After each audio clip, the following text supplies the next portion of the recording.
अस्सलाम वालेकुम। बुजुर्ग कहा करते थे कि जिस बंदे के घर में इज्जत ना हो ना उसकी बाहर भी कोई इज्जत नहीं होती है, चाहे उसके पास जितना बड़ा मर्जी रुतबा हो। मोदी भारत से बांग्लादेश गया और बांग्लादेश के अंदर उसके आने से पहले ही एहतजाज चल रहे थे और जब वहां पर पहुंचा तो लोगों ने, बांग्लादेशियों ने इसको सबक सिखाने के लिए या इसको इसकी औकात दिखाने के लिए वहां पर गाय का गोश्त दबा करके सड़कों के ऊपर गाय के गोश्त की देगे बनाई और मोदी को दिखाया कि भाई तू भारत के अंदर मुसलमानों के ऊपर अगर पाबंदी लगाता है तो तेरी टोटल औकात, तेरी जो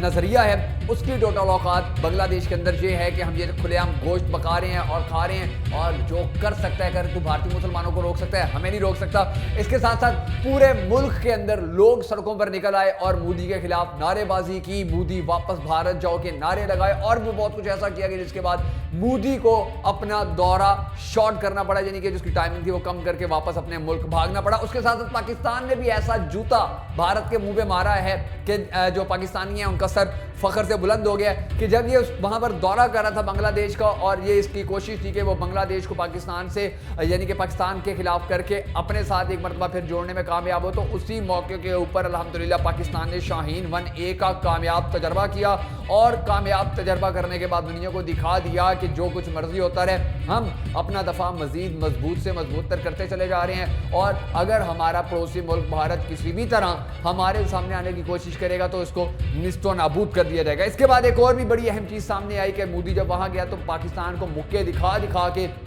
और नारे लगा लगा के कहता रहा कि पाकिस्तान को किसी भी सूरत जो है वो ऐसा कोई काम नहीं करने दिया जाएगा कि जिसकी वजह से भारत को नुकसान पहुंचे, यानी कि काम तो हमेशा भारत ने किया पाकिस्तान के खिलाफ और इसके साथ साथ धमकियां भी बड़ी देता रहा। हालांकि ये मोदी वही है कि जिसकी औकात टोटल इतनी सी है कि जब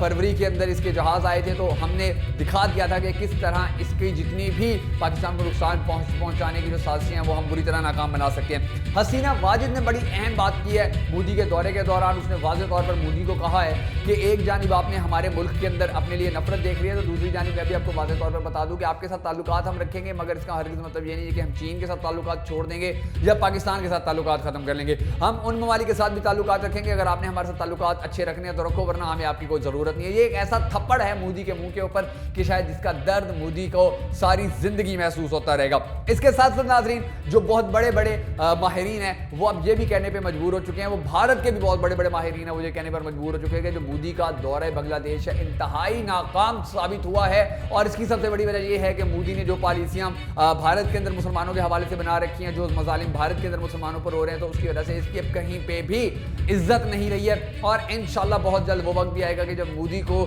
इसके अपने मुल्क के अंदर इसकी अपनी आवाम न सिर्फ जूते मारेगी बल्कि इसका मुंह काला करके इसको गधे पे बिठा के पूरे मुल्क में इसको सैर भी करवाएगी।